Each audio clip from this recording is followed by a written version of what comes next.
this deep end of the pool that we just jumped into. Are you kidding? I would love it. All women get hugs.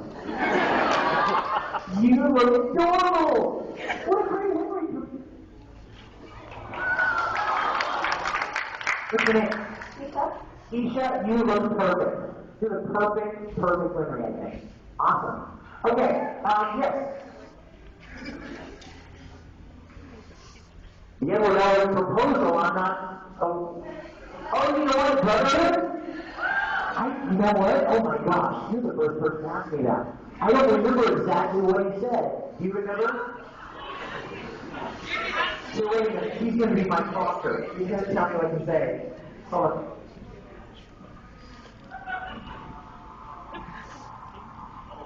He starts out and he goes, he's all nervous, right? And he goes, equivalent exchange. And Raymond looks at him and he's like, I'll give you half of my life if you'll give me half of yours.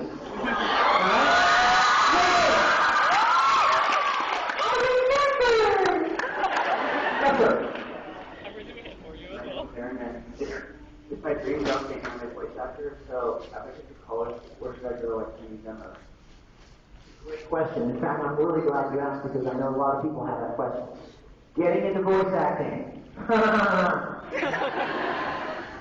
I wish I had better news for you, but you do want me to be honest, right?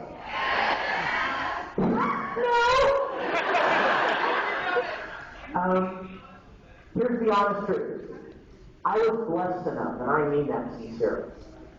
God blessed me to give me the chance to do what I do, because I discovered, I kind of stumbled into the anime business 13 or so years ago when it was still very small. So I was very fortunate to get involved in it when I did. Nowadays, it's not as easy. It's not as easy. It's a lot harder because there are a lot of people that want to do it. However, if it's something you really have a passion for, here's what's involved. 2 things. Number 1, acting. I know that sounds funny, but voice acting, the operative word is acting. Do you guys remember when dubs used to be really bad? Yes. I mean, some of the older, old school fans, you remember, right? I mean, some of the older old fans that know stuff from 30 years ago, 20, 30 years ago, you guys remember. They were kind of lame.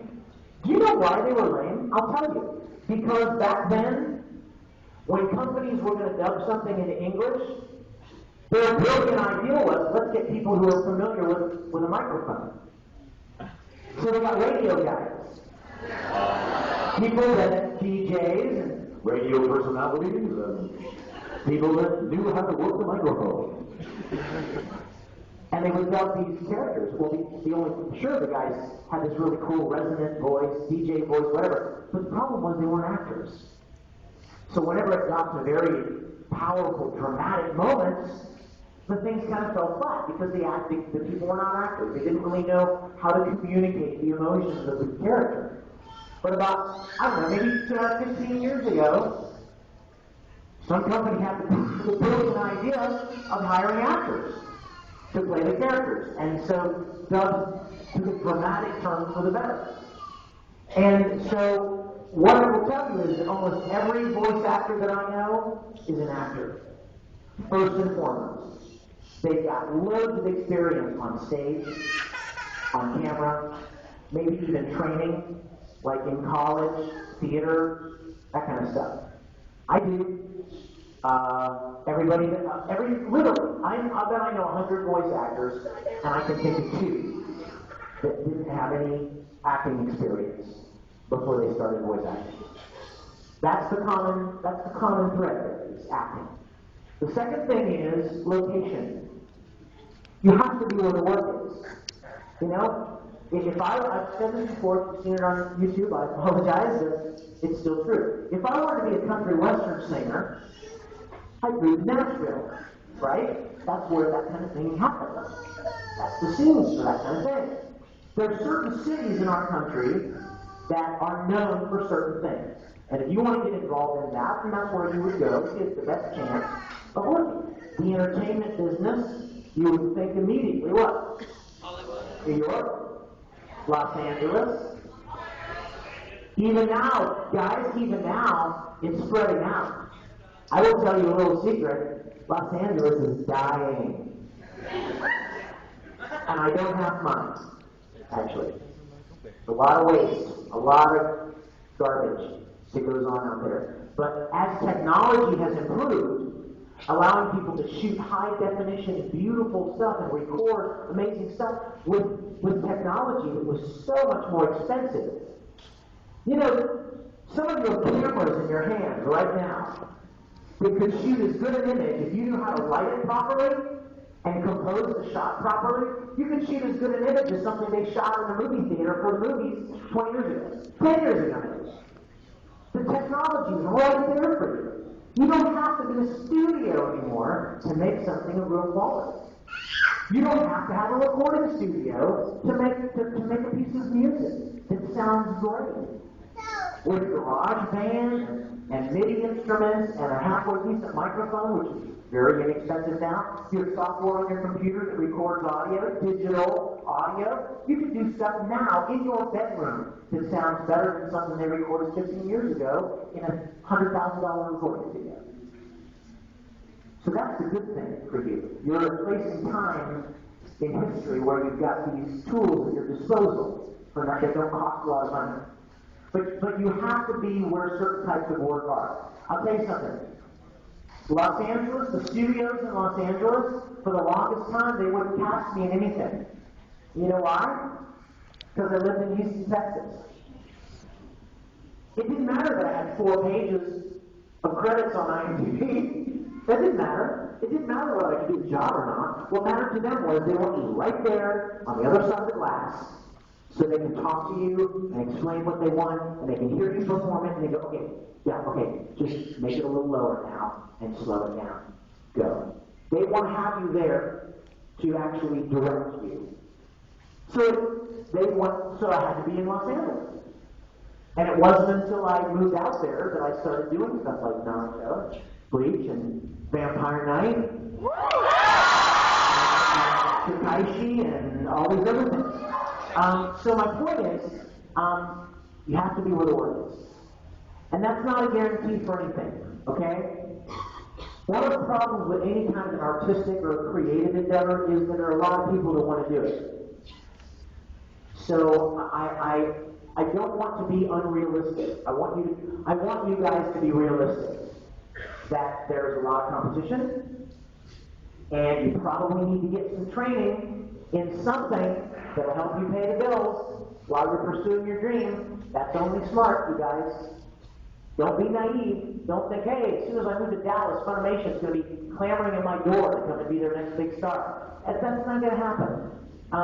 Highly unlikely. And that's not to say anything about you. That's just the reality of the world. So, 2 things. Acting experience, get some acting. You want to be a voice actor? Get into stage plays. Get in school productions. Get in community theater. Get in church productions. Develop your skills as an actor. And then secondly, you got to be where the work is. Now, one way you can get voice experience in Seattle, because this is a big city. There's a lot happening in Seattle. But probably a lot of it is voiceover work, as opposed to voice acting work. Do you understand the delineation? Voiceover work is like commercial work. Call the women's hotline right now if you need help, right? If you're suffering from hemorrhoids, right? Right? In a Bank of America, you'll bank next door. Whatever, that's not it. That's voiceover, and it's everywhere. Any city that has more than 100 people in it has retail businesses that need to advertise. And they're going to look for people that can be their voice guys, can be their on-camera people. So that kind of work is available. And all you need to do is get some good recording, like get a nice microphone, get some scripts, you can download them off the internet. Find some demo scripts of different commercials, and put together a demo reel. And here's the best thing you can do. Think of a voice actor who you really like, not me. That did not come out right. Anybody. And find their demo online and use it as a template. Find somebody who has accomplished, who is set and established in the business, and find their demo online and use it as an example of what to do, what not to do. A guy sent me a demo the other day. He's like, will you please listen to my demo, Vic? I'm like, sure. And I listened to it. And you know what it was? It was 4 minutes of him doing this the whole time. Now the problem with that is, you don't do anything for 4 minutes in a demo. You do it for about 10 seconds. And then you have to have some variety. He just did this one voice, this one kind of character voice, for like 4 minutes. And he's like, be brutally honest with me, Vic, and I want to know what you think. And I'm like, well, it needs to be less than a minute, and you need to showcase several different voices and capabilities. And none of them should be more than like 10 seconds long. Because somebody listening to your audition, you're gonna lose them. You'll lose them, they'll turn it off, and they'll go on to something else. So look for somebody online that with an example of a demo that you like, and make one, and then contact agencies in Seattle that represent talent agencies. There are actors, on-camera actors that have talent agencies, and there are voice acting. I mean, there are talent agencies in Seattle that have voice actors and voiceover artists in their directory. And when some company in Seattle needs to make a promo video, or when some company in Seattle wants to make a TV commercial or a campaign on the radio, they're going to call these talent agencies and they're going to say, send us some auditions for these things. And then if you're with that agency, they'll call you in and you'll record an audition. That's how it starts. You see, how are we doing there? Oh my goodness, you're kidding me. Sakura, 3. Man, I should have asked for 2 hours. Yes, my dear. And we were wondering what it was like to play Zero. You know what was the most fun about playing Zero? Playing each other. You know what I mean? Zero is so cool, but I didn't even know he had a twin brother. I'm serious. That's my favorite. That was my favorite part. You get to play these 2 characters that talk to each other and interact with each other and fight with each other and shoot each other. Oh, it's so cool. Can I tell you, when I got the phone call from Bang Zoom telling me that I was going to be playing that role, he left a voicemail for me. And this is how the voicemail went. Vic, I want to congratulate you. You'll be playing Zero and Ichiru. I didn't even know who Ichiru was, so I was like, yes, Zero! I get to play Zero! Who the heck is Ichiru? I didn't know he had a brother. But what we would do is we would go and we would record all of Zero's parts, and then we would go back to the beginning, and then get into the Ichiru mindset, and we record all of Ichiru. So it was fun to be hearing my own recorded Zero lines in my headphones, and then answering back and talking back. How many of you know the Japanese voice actor who played Zero also played Tamaki? How many of you know that?